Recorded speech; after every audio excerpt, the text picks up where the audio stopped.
Un espacio dirigido a la reflexión y análisis sobre el magisterio social de la Iglesia. Un panel de altura que discute la realidad actual guiado por los documentos magisteriales. Los expertos ya están listos para arrancar tu programa Iglesia, Estado y Sociedad. Saludos, bienvenidos a otra edición más del programa Iglesia, Estado y Sociedad. Este espacio del Instituto de la Doctrina Social de la Iglesia, desde el cual semana tras semana le llevamos a ustedes información importante, temas de actualidad y temas de importancia para el quehacer social del país, además de el quehacer de nuestra Iglesia Católica. El programa pasado habíamos comenzado a compartir con ustedes las presentaciones que se dieron en la primera jornada de la Ley Electoral de Puerto Rico, que se celebró aquí en la Pontificia Universidad Católica de Puerto Rico en abril pasado. La pasada semana escucharon las presentaciones del licenciado Héctor Luis Acevedo y del licenciado Fernando Torres Ramírez. Hoy continuamos con las otras dos ponencias que se presentaron en esa actividad, comenzando con la ponencia que dictó el licenciado Héctor Jaime Conti Pérez. El licenciado Conti Pérez es un pasado presidente de la Comisión Estatal de Elecciones, un ex juez superior y un jurista de primer orden en el país, además de que también es profesor a tiempo parcial en la Escuela de Derecho de la Pontificia Universidad Católica de Puerto Rico. Así que sin más, los dejamos con la presentación del licenciado Héctor Jaime Conti Pérez. Muy buenos días, muchas gracias por la invitación que nos ha formulado el señor presidente, el doctor Jorge Iván Vélez Arocho, el doctor Hernán Vera. También le doy el agradecimiento al señor decano por permitirme el privilegio de ser el conferenciante en estos momentos del curso de Derecho Electoral en la Escuela de Derecho de esta Pontificia Universidad Católica. Saludo también a la siempre jueza, compañera Sonibel Vélez Colón, mi directora de administrativa de los tribunales cuando el juez Rebollo López se le ocurrió nombrarme juez administrador en aquellos años. He recibido y saludo también a los compañeros de panel, al profesor Héctor Luis Acevedo, al profesor y amigo Fernando Torres Ramírez y al licenciado Héctor Recha, cuyo padre postuló muchísimo ante mí allá en la región judicial de Aguadilla y a quien también tengo el privilegio de conocer personalmente. Esta invitación para mí, aparte del proceso de enseñar, que es lo que me dedico hoy día, puesto que no postulo en los tribunales, y soy profesor, como ya he dicho, en la Escuela de Derecho de aquí, y en la Academia Judicial Puertorriqueña, ad honorem allá, en cursos de Derecho Electoral y manejo de casos civiles, etcétera. Para mí tiene mucha importancia, toda vez del momento tan álgido que estamos viviendo. Y como presidente de la Comisión Estatal de Elecciones que fui, y que muchos me señalaron al comienzo que por qué me había metido en eso, era la expresión que me hacían mis amistades. ¿Por qué te metiste en eso? Porque precisamente en ocasiones la vida le da oportunidades a uno de hacer algo por su país y no sentarse y mirar cómo pasa la corriente del río o de las quebradas, como ya tenemos en Moca y en Lares, ¿verdad, jueza? Y di el paso. Y lo di con conocimiento de causa, porque entonces yo había sido funcionario subalterno del Partido Nuevo Progresista, la JIT de Moca. Mi tío era el funcionario en propiedad. Cuando fui a cobrar no me pagaron porque era ad honorem. Fui presidente de colegio en el 84, mi primera elección de votante. Fui presidente de comisión local, Quebradillas, Yauco. En Yauco me querían arrestar, profesor Héctor Luis Acevedo, usted no ha sido el único. Me querían arrestar en Yauco porque a las 2:30, que era que se cerraba la cámara, querían seguir retratando, tomándole fotos para identificación electoral. Y yo, el presidente de la comisión local, resolví que no, a las 2:30 era claro, no se podía fotografiar a más nadie luego de las 2:30, y me llevaron la policía y me quedaban a arrestar. Al juez de Yauco lo querían arrestar, yo era juez de distrito entonces. Y eso fue un presagio, porque después me imputaron que si tenía que dormir en Guaynabo o en la cárcel de Bayamón, cuando me rehusé a entregar unas listas electorales que el Partido Nuevo Progresista entonces solicitaba. Y yo había sido nombrado, recomendado mi nombre por el gobernador Fortuño, a quien le agradezco públicamente la deferencia que tuvo de extenderme esa recomendación, y fui confirmado unánimemente por todos los partidos entonces. Como cuestión de realidad y hago una parte, el último presidente de la Comisión Estatal de Elecciones que llevó a cabo un conteo manual de las elecciones, la tercera más cerrada en la historia constitucional, 11.185 votos a favor del gobernador certificado por este servidor y los comisionados, Alejandro García Padilla. Volviendo al tema que nos invitan en la mañana de hoy. Yo he querido apartarme de muchos de los señalamientos que se han hecho aquí, los que podemos discutir, entre los cuales estoy en muchos de acuerdo. Creo que hay un disenso que tengo que lo voy a expresar ya al final. Y he querido hacer esta presentación desde el punto de vista del elector, porque hablamos de los partidos políticos con toda razón, hablamos de la Comisión Estatal de Elecciones con toda razón, de la legitimidad del proceso, como nos indica el doctor Vélez Jarocho, muy importante, por eso estoy aquí, por eso doy el curso, por eso vivo este proceso. Y es que a veces perdemos de perspectiva las luchas y entregas que ha tenido que tener este pueblo desde el siglo XIX, el siglo XX y ahora en el siglo XXI en relación, o con relación, perdón, al elector ante el proceso de votación.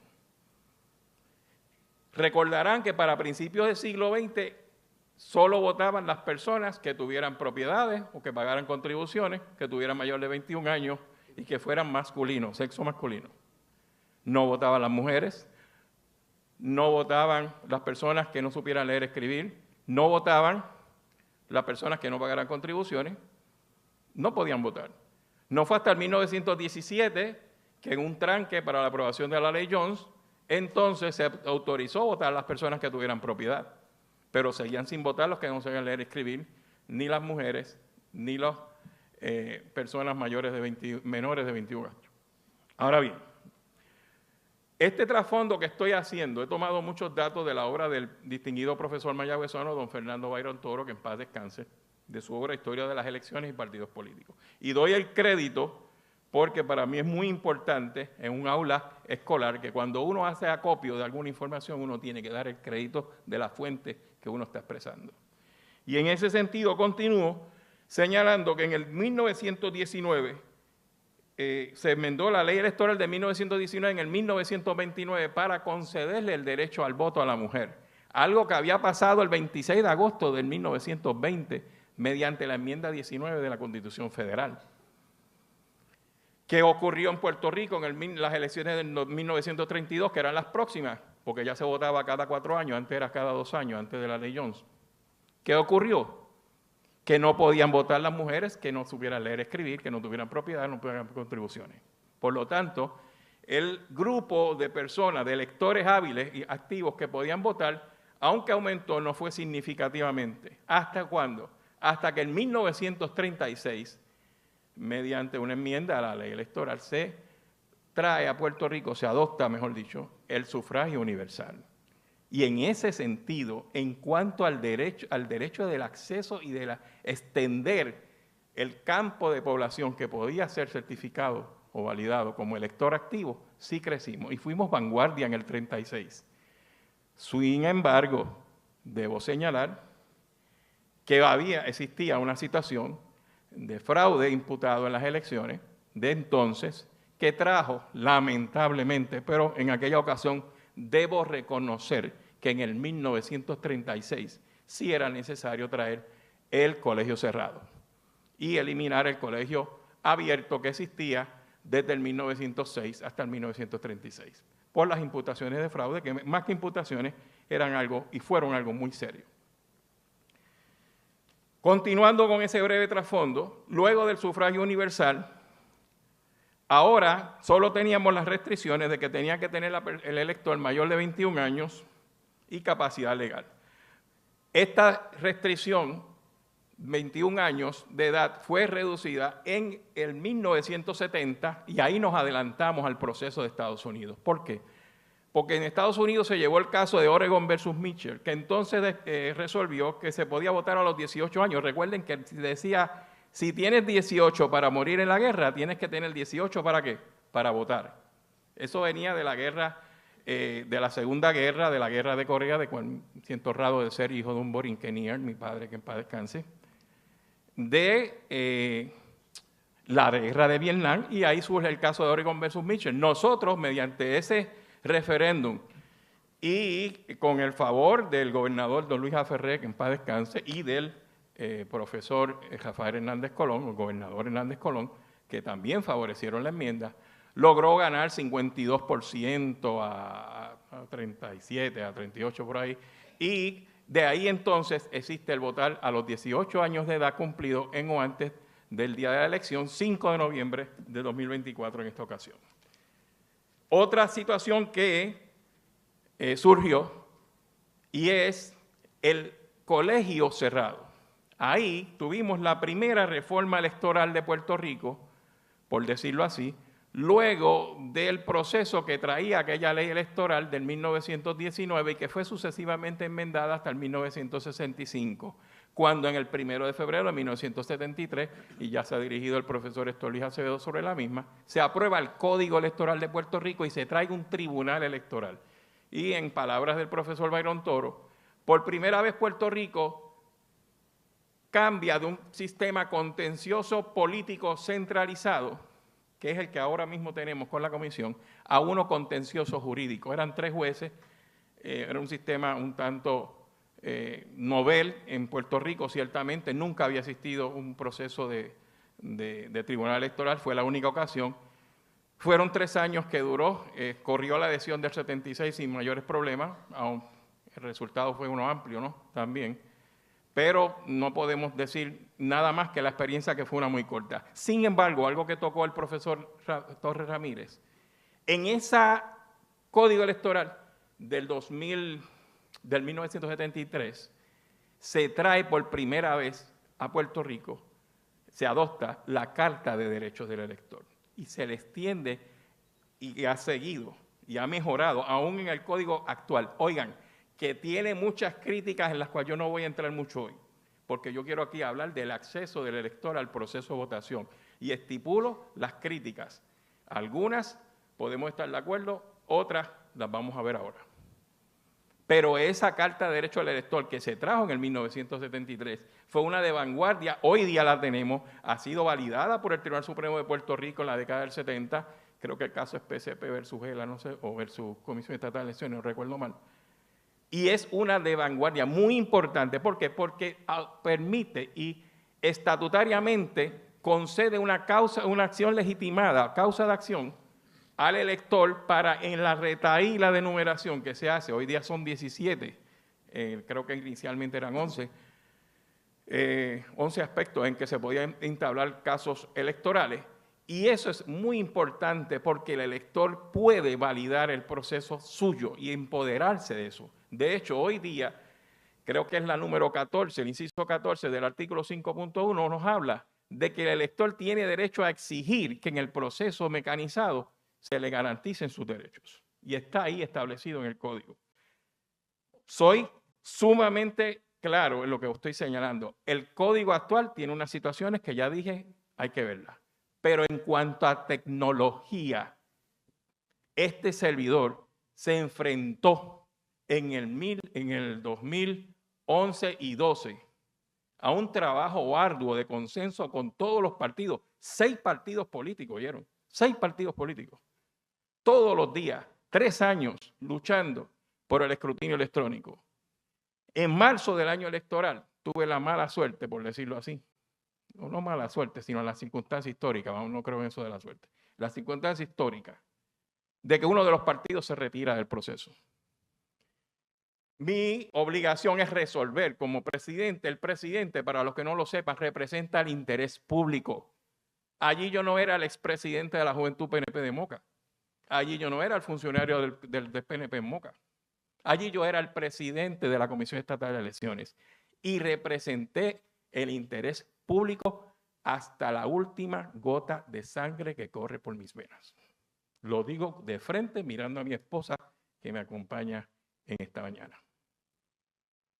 Y les digo más, dentro de ese proceso del escrutinio electrónico, llegamos al momento 5 meses antes de las elecciones que estaba todo hecho, todo es todo.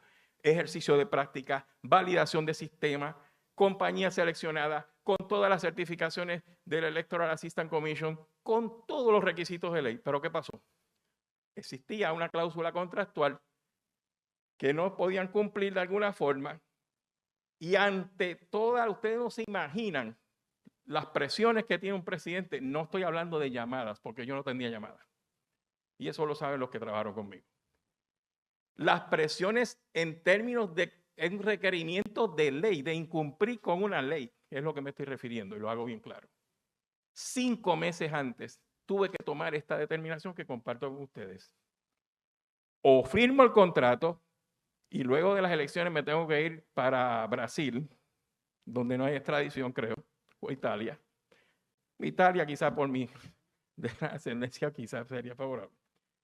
O escribo la resolución que escribí el 6 de junio de 2012, de más de 20 o 25 páginas, expresando por qué no podía firmar el contrato, que fue lo que en efecto hice, luego de hincar rodillas y pedirle a Papá Dios que me iluminara, porque eso es lo que puede hacer un presidente que tiene, por lo menos a Dios en el que acogerse. Y así lo hice. Firmé el contrato, firmé la resolución, no firmando el contrato al escrutinio electrónico. ¿Y qué provoqué? No maté el proyecto.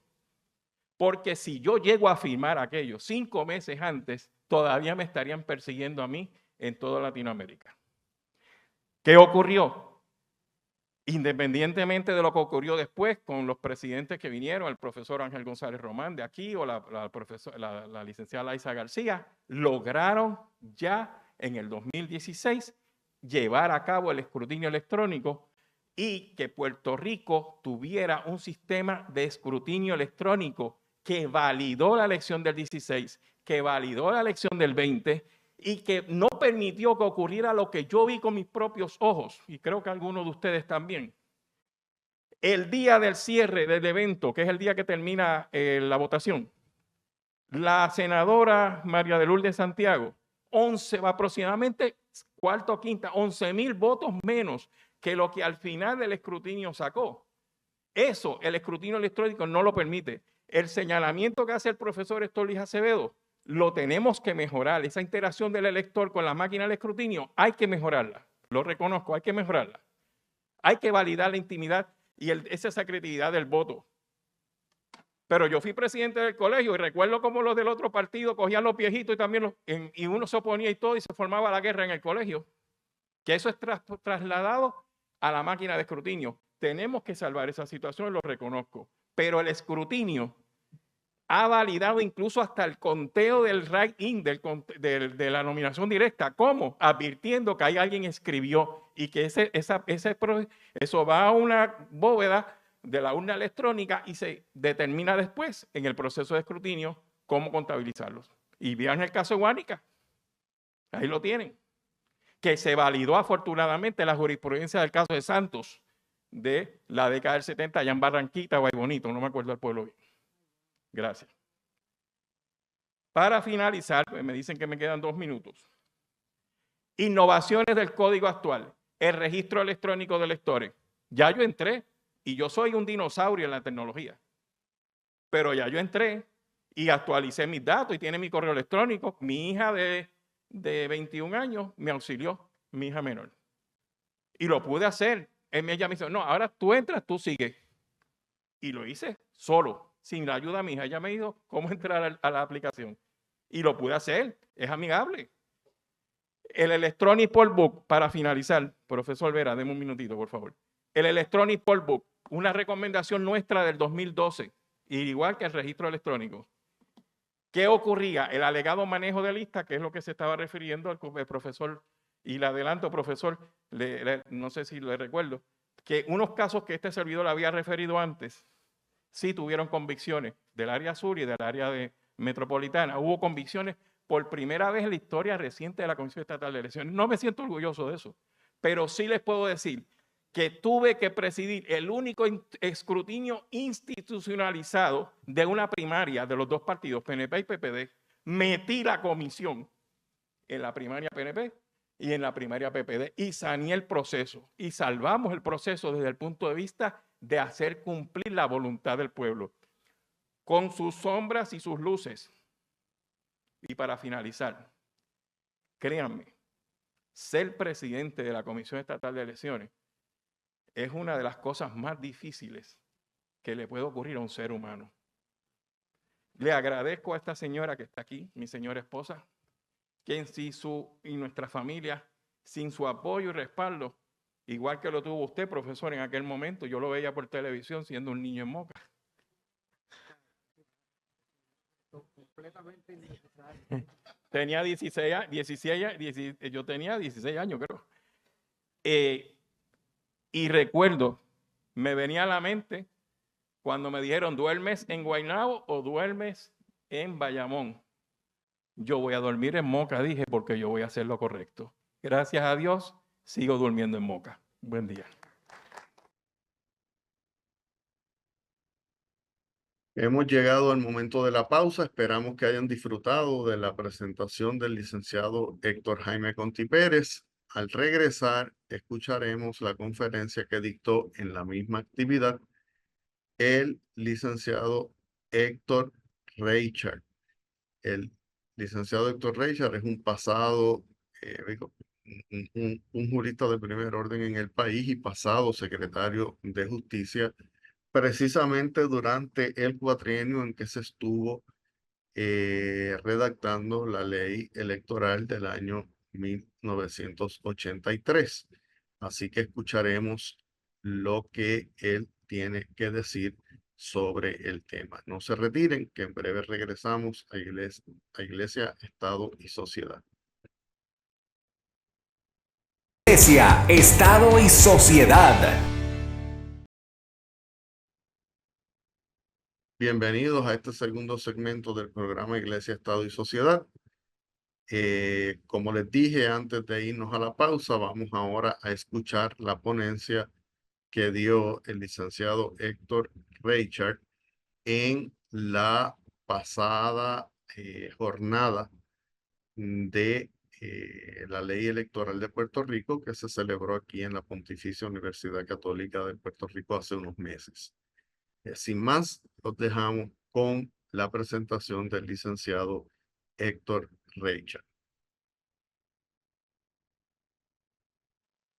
Autoridades universitarias, profesorado, estudiantes y aquellos que nos escuchan por la magia del Internet, compañeros de panel, estamos aquí por la gracia de Dios.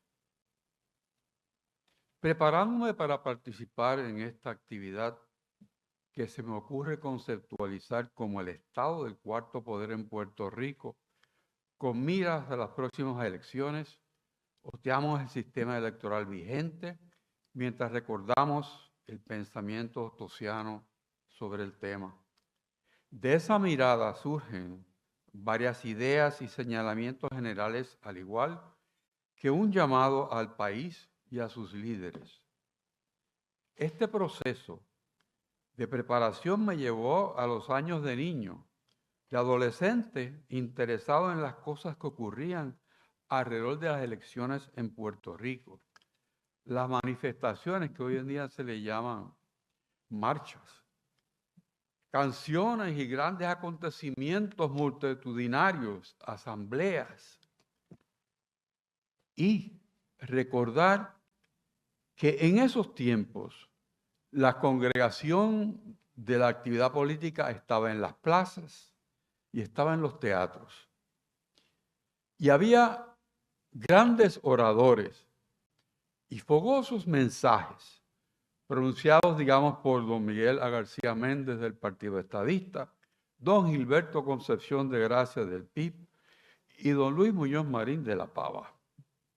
Había forma y contenido en el mensaje, pero no todo era color de rosa. Se sabía de algunos hacendados y centrales azucareras que encerraban sus obreros para que no fueran a votar, a veces haciendo fiestas y proporcionando la ingesta de alcohol hasta que se imposibilitara la participación del elector. ¿Por qué este viaje mío al pasado? Como dice Eclesiastés, no hay nada nuevo bajo el sol. Se sigue frustrando la participación efectiva del elector por operación de la presente ley electoral. Si bien es cierto que los métodos son más sutiles, el resultado es el mismo. En ocasiones votan los que no deben, no se respeta la voluntad del votante, como tampoco se puede realmente aquilatar las credenciales del votante para ser idóneo. El proceso descrito me llevó a repasar la aprobación de la ley electoral actual, la violación del compromiso de la gobernadora con los partidos y el país, los señalamientos de algunas personas sobre los graves errores que tenía y tiene la pieza. Es tema obligado la forma de implantación de dicha ley y como muestra de ello, no nos podemos olvidar que se pospusieron las primarias de ley y votaron unos un día y otros en otro. Tampoco podemos olvidar que cada vez que el Tribunal Supremo ha examinado la ley, el resultado es que la ha declarado ilegal al disponer de la controversia. Estamos a 4 meses del final de la última sesión legislativa. No veo que en este medio de la contienda primarista, en esta se toque la ley. No hay voluntad política, tampoco hay apetito por el Ejecutivo de nombrar candidatos a la presidencia de la Comisión. Hay que trabajar con la realidad, con lo que tenemos. Mientras la atención del país está fija en los procesos primaristas y en la corrupción, la Comisión se prepara para celebrar las primarias y las elecciones.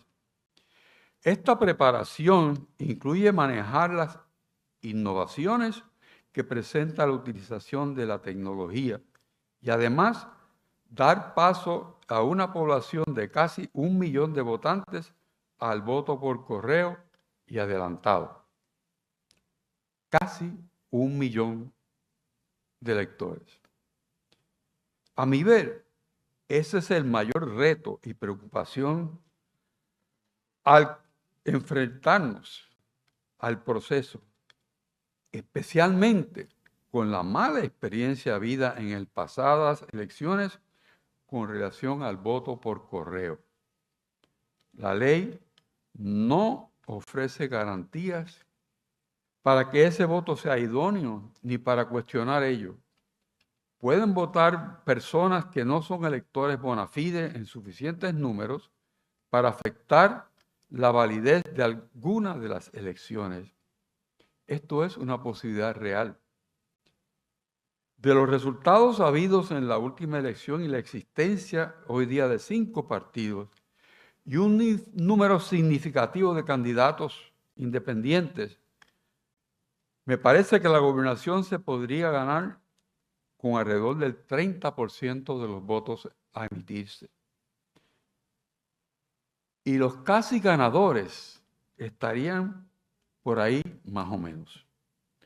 Los votos adelantados y por correo pueden marcar la diferencia en saber quién ganó ese día de las elecciones. Si entrada la noche los resultados son muy reñidos y al filo de la medianoche faltan 200,000 votos por escrutar de los que vienen por correo, se puede dar una situación harto explosiva. Cualquier cosa pudiera pasar en este país. Otra mirada al tema obligatoriamente me lleva a reconocer que hay algo crucial que no se ha dado. La campaña para reclutar nuevos electores y reactivar a aquellos que no han votado en las últimas elecciones. Los esfuerzos de la comisión han sido un tanto tímidos en esa dirección, al igual que los partidos que entienden que los electores jóvenes no les favorecen. En Puerto Rico hay electores que quieren votar no por partidos, y sí por personas. La misión de la ley electoral y de la comisión consiste en proveer un sistema en que los ciudadanos se inscriban, voten según su voluntad y se contabilicen los votos. Pero en eso de respetar la voluntad del votante, la ley se queda corta. Propicia todo lo contrario, pues en ciertos supuestos el voto del elector emitido libre y voluntariamente se anula. Y el efecto es que en realidad se cuenta a favor de la persona que el elector no quiso favorecer. ¿Qué podemos hacer? Mi llamado es a que todas las instituciones y personas que han hecho suyo el compromiso por el país de que tengamos un sistema electoral en que los derechos del elector se respeten, que el voto sea libre y contado en forma transparente, respetando la voluntad del elector, se conviertan en vigilantes del proceso electoral, que denuncien los escollos que el sistema presenta para el ejercicio del voto limpio y libre, y que en ese proceso se levante la opinión pública que exija cumplir un proceso, a pesar de la ley, que sea limpio, transparente y respetuoso de la voluntad del elector. No hay duda que la ley tiene sus cosas buenas e innovadoras que hay que reconocer y son muy importantes. Los señalamientos aquí consignados indican los puntos fundamentales que hay que atender para que exista un buen sistema electoral, uno que permite que se emitan y cuenten los votos respetando al máximo la voluntad del elector. Amigas y amigos, siempre hay esperanza de que las cosas sean diferentes a como pintan, y si hay voluntad de todos los actores en el proceso, si se restablece operacionalmente la regla de consenso que se puede dar dentro del marco operacional de la ley, tendremos elecciones limpias, sin discordias mayores, y unos resultados que el pueblo se sienta seguro que son justos y confiables. Todo ello, como he dicho, a pesar de la ley electoral. Así nos ayude Dios. Gracias.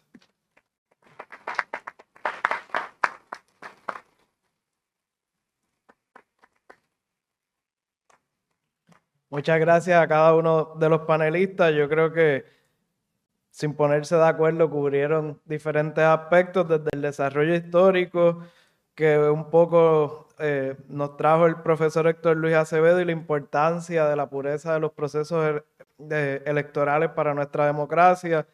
Y luego yo creo que el profesor Torres Ramírez y el licenciado Rachel coincidieron en señalar algunas fallas de nuestra ley electoral y tuvimos la perspectiva de alguien que, como decía José Martí, estuvo dentro del monstruo y conoce sus entrañas, que es el pasado presidente Héctor Conti. Antes de abrir preguntas al público, yo quisiera extenderle a los panelistas la pregunta que se acaba de hacer a sí mismo el licenciado Richard. ¿Qué hacer? ¿Verdad? Tenemos un proceso que se acerca aceleradamente, tenemos unas primarias en cuestión de meses y ya se han levantado cuestionamientos de todos los sectores, de los que no tienen primarias, de los que tienen primarias. ¿Por dónde podemos empezar nosotros como universidad?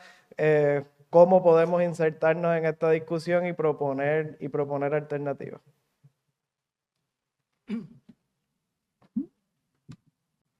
Yo coincido con el licenciado Richard que el silencio no es opción.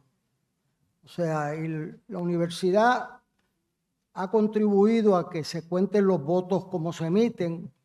Cuando Richard decía, y hay que ilustrarlo para que se entienda, si usted vota en el retrato de un candidato en las primarias o en las elecciones, vamos a decir en las elecciones, usted vota por el Partido Independentista, pero votó por el senador independiente Vargas Vidot. Votó en el retrato de Vargas Vidot. La máquina cuenta ese retrato en contra de la voluntad del elector hoy. Hoy se lo cuenta al senador que él no quiso porque no marcó el cuadrante de Vargas Vidot. Votó en el retrato. Se lo cuenta aquí en la máquina al que votó bajo el PIB en la insignia. Eso es hoy. La gente me dice, yo voy y le digo, mira esta papeleta, y me dicen, eso no puede ser. Bueno, pues eso es hoy. Todavía la ley dispone que se puede hacer un recuento de máquina. La misma máquina que no contó ese voto, la vuelven a poner si lo dejan y no lo vuelve a contar. Eso lo dice la ley hoy. Dice, no por un recuento manual porque haya diferencia de 100 votos. Yo gané por 29 votos de 250,000. Yo no sé cómo sería esa votación. Yo creo que hay que hacer señalamientos fuertes. Hoy en el periódico hay un señalamiento que nadie vio. Hay un comisionado electoral alterno que es director de una campaña en la que la ley dispone que el comisionado electoral es el que decide las controversias junto al presidente. Es totalmente incompatible que hay un conflicto de interés sustancial. Un comisionado electoral no puede estar en la campaña de un candidato cuyos votos va a adjudicar. Eso es obvio. O sea, tú no puedes ser promotor y a la misma vez juez. Y eso pues es algo que se debe debatir por los universitarios. Esta serie de foros puede brindar la oportunidad para eso. Puerto Rico en su historia no ha tenido un proceso electoral como lo estamos teniendo hoy. Esta es la primera vez en la historia que se suspenden las primarias de las elecciones pasadas. Nunca se había suspendido un evento en todo Puerto Rico porque no llegaron las papeletas. Y de las grandes esperanzas de este país es que no hubo un solo incidente ni en los colegios del PNP ni del Partido Popular. Yo no creo que en otros países del mundo tú le dices a la gente que esperaron 4 horas que no vienen las papeletas y todo el mundo se mantuvo en rectitud. Ni un solo incidente. Esa apuesta uno no debe jugarla muchas veces. No llegaron las papeletas. El presidente de la comisión de entonces está convicto de delito grave por violar la Constitución y hacer campaña por un candidato siendo juez. Eso nunca había pasado. Nunca había pasado. Hoy vamos a las elecciones sin un presidente de la comisión en propiedad. Y el gobernador se ha negado a conversar con los otros partidos. Y la gente cree que conversar es perder el tiempo a veces. Pues mire, nos pusimos de acuerdo en el 82, en el 83 y en las elecciones pasadas. 2 graduados de la Escuela de Derecho de la Católica, cuando se trancó el dominó, los comisionados en un fin de semana se pusieron de acuerdo y los nombraron. Y había gente queriendo posponer las elecciones. con lo que eso puede significar. O sea que el rol de las instituciones libres, civiles de este país para señalar los casos más graves son fundamentales y también para prevenir. Eso que señaló el licenciado Richard del voto por correo, no pudimos contar bien 225,000 votos. Hubo un caos, el presidente de la comisión tuvo que sacar la persona a cargo del voto adelantado en las elecciones pasadas. La gente se le olvida eso, porque aparecieran 164 paquetes de momento y desaparecían después. Era un caos. Si no pudimos con 225,000, va a ser más difícil poder con medio millón o 600,000, que le permiten depositar el voto el mismo día de las elecciones. Si hay 200,000 votos por contar, ¿quién ganó esas elecciones? Bien difícil de uno señalar eso, sin palpitar del corazón, porque que gane el que tenga los votos, pero el caos que se puede formar es muy peligroso. Y entonces eso se une a la deficiencia de confianza. Yo estuve viendo los escritos de las elecciones de 1984 y cuando hubo un problema salió el presidente de la comisión, César Vázquez, diciendo que hubo un problema, pero se han tomado medidas para corregirlo y todos los partidos los respaldamos. Ese nivel de confianza tú no lo legislas, tú te lo ganas, con actuaciones, con la certeza de que la persona que tienes dirigiendo es una persona íntegra de principio.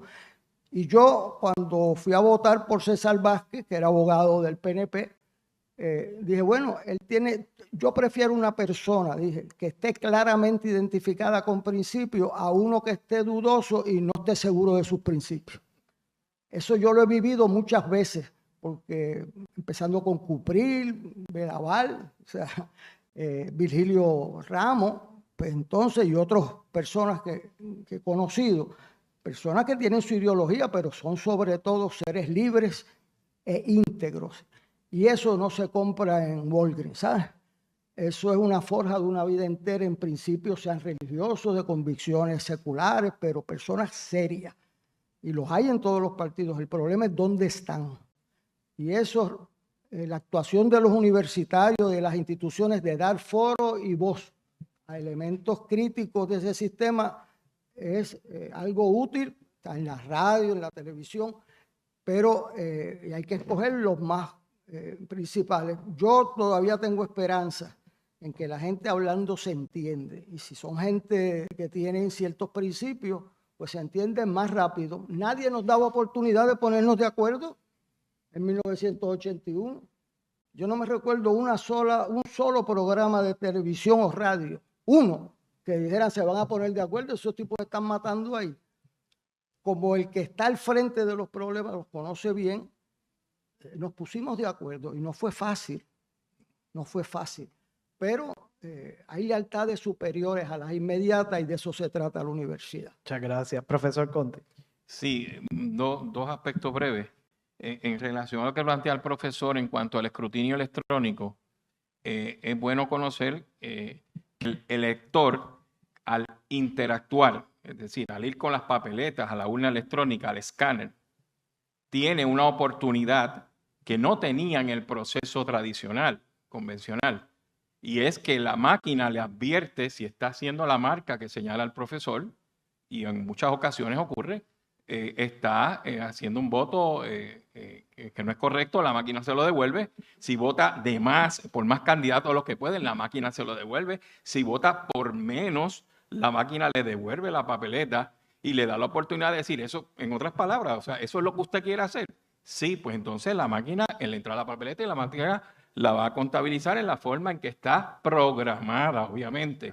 ¿Y qué es lo que ocurre? Esto es una transición que se hizo por más de 5 o 6 años, pero que coincido en que tenemos que seguir educando al elector. No podemos rehusarnos, en mi opinión, al escrutinio electrónico. El escrutinio electrónico ha sido una salvaguarda para el conteo de la pureza del proceso. Ahora bien, esa transición debe ser continua, persistente y respaldada por una educación que permita al electorado conocer la función y el trabajo de la máquina. Y en otro aspecto que traen, el de la presidencia de la comisión, estoy completamente de acuerdo en ese aspecto con el licenciado Richard, y algo que siempre me preocupó del Código de 2020, ¿por qué ahora tiene que ser un juez, el presidente, un juez activo, el presidente de la Comisión Estatal de Elecciones? Yo era juez activo y fui el primer juez que regresó a la rama judicial luego de la comisión. Pero hay muchísimos conocedores de derecho electoral que pueden ser un excelente presidente o presidenta de la Comisión Estatal de Elecciones y no necesariamente tiene que ser un juez del sistema. Yo creo que eso ha contribuido significativamente al tranque que existe, y yo creo que es algo que se debe visualizar y que conste, y que mi esposa presente, no tengo interés alguno en volver a ser presidente de la Comisión Estatal de Elecciones. Puedo mejorar el proceso de otra forma. Y esa es la observación que quiero hacer muy respetuosamente. Pues ya, profesor Torres. Brevísimamente, me parece importante que yo creo que todos estamos de acuerdo en que hay una serie de interrogantes o acertijos en estos procesos electorales. A mí me preocupa y le preocupa al profesor Richard, le preocupa al profesor Héctor Luis Acevedo y al querido juez Conti el tema del voto adelantado. En un país donde el alcalde de Guánica es alcalde porque en el Supremo se dividieron 4-4 en una discusión de cómo adjudicar 80 votos. O en un país donde en Aguas Buenas el alcalde una vez ganó por un voto, o en San Juan, capital de Puerto Rico, ¿por cuántos votos? Por 29. Así que en un país donde todo esto puede ocurrir, nosotros no podemos darnos el lujo de que haya procesos fraudulentos en el llamado voto adelantado. Y además, en el último comentario, sigo insistiendo que me preocupa el asunto de la designación de los jueces electorales.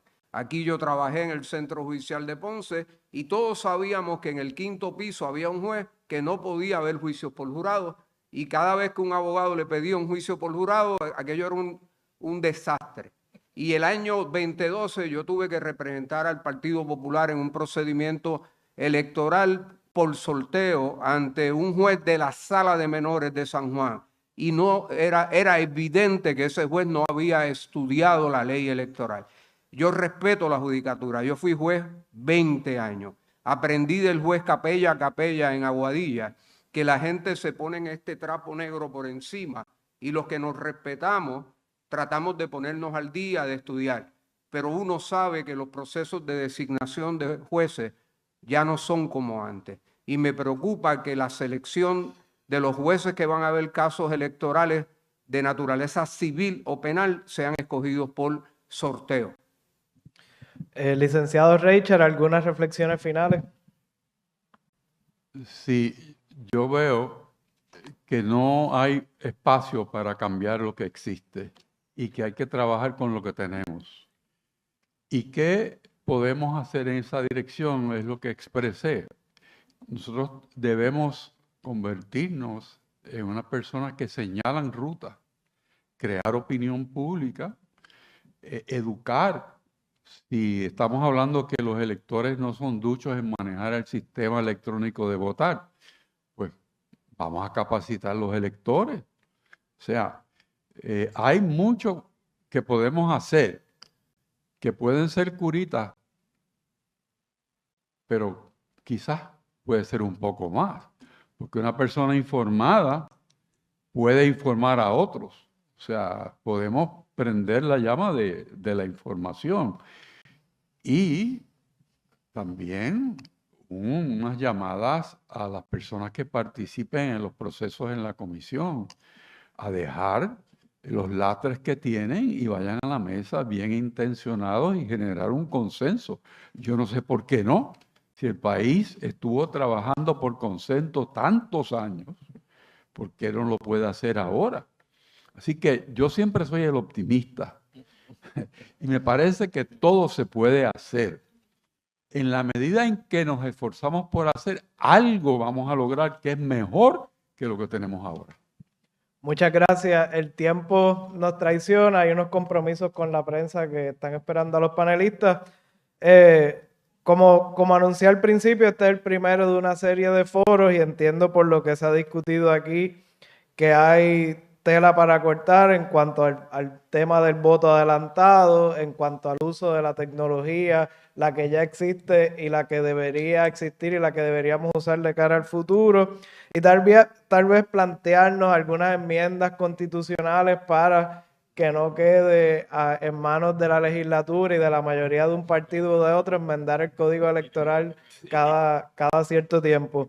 La experiencia nos ha dicho que hay formas de hacer las cosas mejor y uno pensaría que como sociedad, en la medida en que vamos acumulando experiencia, estos procesos son más fáciles, pero resulta que no necesariamente es así. Así que mi agradecimiento a cada uno de ustedes, la invitación siempre queda abierta, está en la casa de todos ustedes, así que no tengo que decir mucho más. Se nos ha terminado el tiempo, esperamos que hayan disfrutado de la presentación del licenciado Reichert. Han sido unas magníficas exposiciones las que nos han dado durante los últimos 2 programas estos distinguidísimos puertorriqueños. Nos vamos con la asignación de continuar defendiendo la ley electoral porque es la mejor manera de garantizar la democracia puertorriqueña y de lograr conseguir a través del ejercicio del voto libre y voluntario el que se promueva el bien común en el país. No podemos dejarnos desanimar por las situaciones que ocurren, tenemos que continuar luchando y defendiendo nuestras instituciones. Así que con esa asignación nos vamos. Sin más, despido el programa y los espero la próxima semana en otra edición más de Iglesia, Estado y Sociedad. Que tengan muy buen día. Iglesia, Estado y Sociedad es una producción del Instituto de Doctrina Social de la Iglesia de la Pontificia Universidad Católica de Puerto Rico. Tienes una cita la próxima semana a esta misma hora, porque el análisis y la reflexión continúan. Iglesia, Estado y Sociedad, una producción de la Pontificia Universidad Católica de Puerto Rico.